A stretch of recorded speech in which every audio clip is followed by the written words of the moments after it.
iHeartRadio. Say ho, ho, say ho, ho, ho. Let's start the show. Let's start the show. Come on, let's go. Come on, let's go. Say ho, ho, say ho, whoa, ho, whoa. Let's start the show. Let's start the show. Let's start the show. Let's start the show.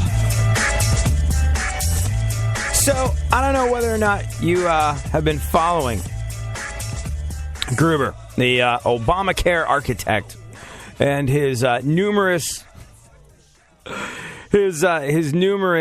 pot shots at the American people.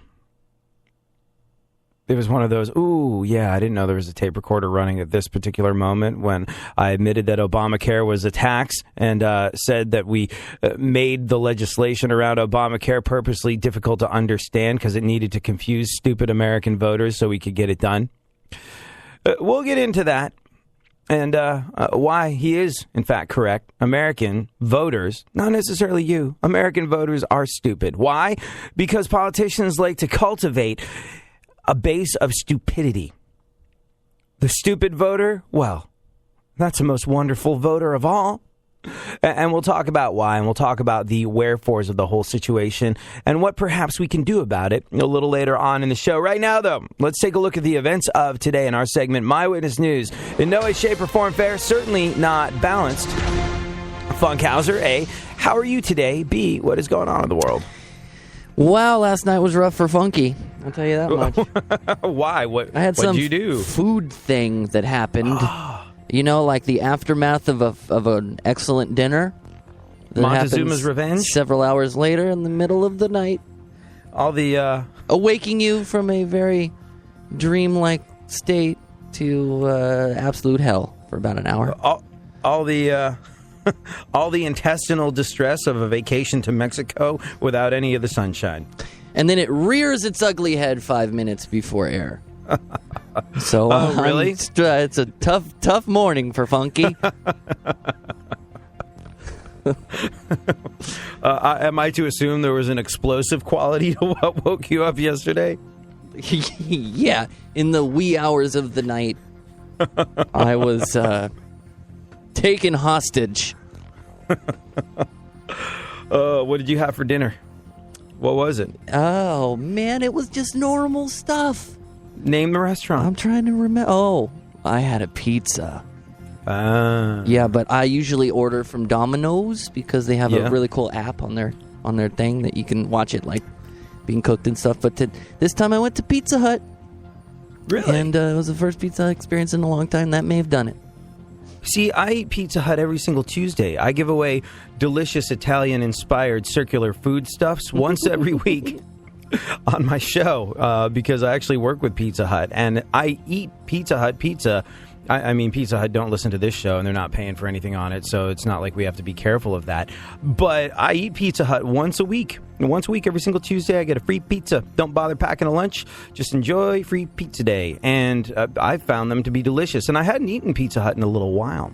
The other thing I love about Pizza Hut is that, man, you get all these board ops that work on this particular floor where I work, and they're all, I don't know, they go into debt working for us. We pay them like $1 an hour or something ridiculous. And we're like, it only pays $1 an hour. They're like, I just want to be in radio. And you go, okay. But, there is a certain amount of economic uncertainty involved in entry-level radio positions. And therefore, when you have free food and you dole it out to people that work around you, you instantly become a kind of god to them. So I've used Pizza Hut's delicious Italian-inspired circular foodstuffs that arrive at the studio every single Tuesday to I use it both as sustenance and currency. Sustenance, emotional currency, and it's helped me establish myself as a kind and benevolent dictator. I found that since I started giving away pizza, and like Pizza Hut do this thing, I think it's called the ultimate. They're really not paying for this on the show, so I probably should be holding out for money before I talk about it. But they do this thing called the ultimate Hershey's chocolate chip cookie. Which is basically like a pizza-sized cookie that comes all warm and gooey, and it's just it's the antithesis of exercise is what it is, but it is delicious. It's so effing good. So between doling out pizza and cookies every single Tuesday, I am like Mr. Popular around here. Although recently they started referring to me as the Pizza Fairy. I was like, let's find a new nickname, or I'm not giving you any more of this. Oh, God. Yeah. So I'm not really blaming the fine folks at Pizza Hut for my disaster. I'm blaming myself. You know, you could be, you could have the mysterious gluten allergy. Oh, don't even get me started. Gluten. Yeah. I like eating gluten, and no one will stop me, not even the lactose fairies. See, like, I was told when I was a kid that I was lactose intolerant. Like, I had this mysterious sort of, like, ailment that actually kept me out of school for the entire first half of my 6th grade year. I got an incomplete on my report card for the first semester, and I'm amazed they let me pass the 6th grade. But they did. However, the doctors, after thinking it was a rumbling appendix or something that required surgery or colonoscopies or something like that, they're like, maybe he has a problem with milk. Try taking him off milk. And I went dairy-free, and immediately my stomach problems cleared up. Years later, I cannot resist delicious cheese, and I'll have a bowl of I'll have a bowl of cereal with milk on it because just anything else is uncivilized. But I find that milk doesn't jack me up the way it used to, except for, and I don't know why, if I eat ice cream, oh my God, I know I'm going to have to go lie down afterwards. And basically, you know that scene from Ace Ventura, Pet Detective? You do not want to go in there. That's any room I'm in after I've eaten a bowl of ice cream. So it's weird. It's like gluten and dairy jack me up, but only with specific foods. Like, I can eat a pizza and I'll be fine, but if I eat a bowl of baked ziti, like pasta, the same deal. Like, my stomach just, it's like a gluten jihad in my stomach, and I know I'm going to have to sit the rest of the day out. It's weird. It's weird how certain versions of dairy and gluten will do that to me. There's no science in what I'm talking about, but I do find that there are specific meals that I know are going to jack with my intestinal tract that won't bother anyone else's. So maybe you're just sort of whittling things down and figuring out a comfortable working relationship with your colon. I don't know. Yes, today marks the first day of me watching what I eat. For a while. Are you going on a diet, or is this more because of the intestinal distress? I'm just paying attention to what I shovel in my face hole for a while. Yeah. That's just, and being aware of what I can no longer eat sand and dirt. Right, yeah, when you do shovel things down your cavernous gullet, paying attention to the manner in which it leaves your excretory system. Is it violent and painful? Well, you might want to lay off that particular food for a little while. Yes. Time to bring in the consultants. Well, speaking of explosive diarrhea, what's Kim Kardashian up to these days? Well, her iPhone game made $43.4 million in a single quarter. $43.4 million in a quarter, which, you know, for those that aren't as mathy as Funkhauser and I, that's 4 months, right? No, 3 months. Oh, wow. Maybe the American voter is stupid. 3 months. 3 months, Kim Kardashian's iPhone game made $43.4 million, proving once and for all that stupid is indeed contagious.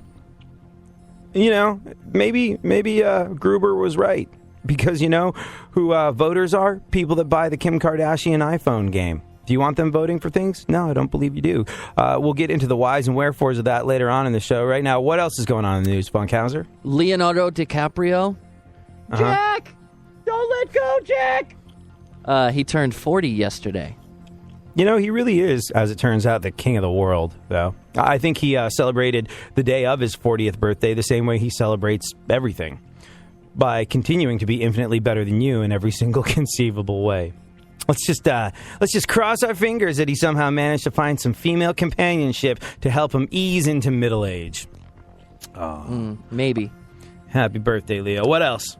Philadelphia Eagles quarterback Mark Sanchez had a birthday yesterday. Oh, he shares a birthday with Leonardo DiCaprio. I wonder if he celebrated with his porn star brother, Dirty. Mark Sanchez. Continue. Well, Taylor Swift did it. Now Jason Aldean did it. They're pulling their music from Spotify. Yeah. He said it wasn't. He said it wasn't the right fit for him. You know, like his skinny jeans at the CMA Awards. Jason Aldean, Taylor Swift, standing up for... I can't remember what the artist was. I think it was Cracker. I think it was the guys from Cracker that pointed out... They kind of like went after Pandora, I think it was, and Spotify have a similarly...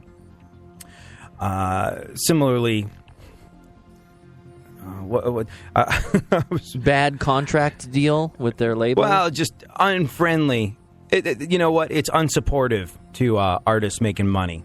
Like they're making money hand over fist, and yet the artists that are providing their content get absolutely nothing out of it. Oh, 11 cents for 10,000 plays isn't fair? Oh no, it's like less than that. I think the guys in Cracker were saying we got 16 million plays on Pandora and made $43 off of it.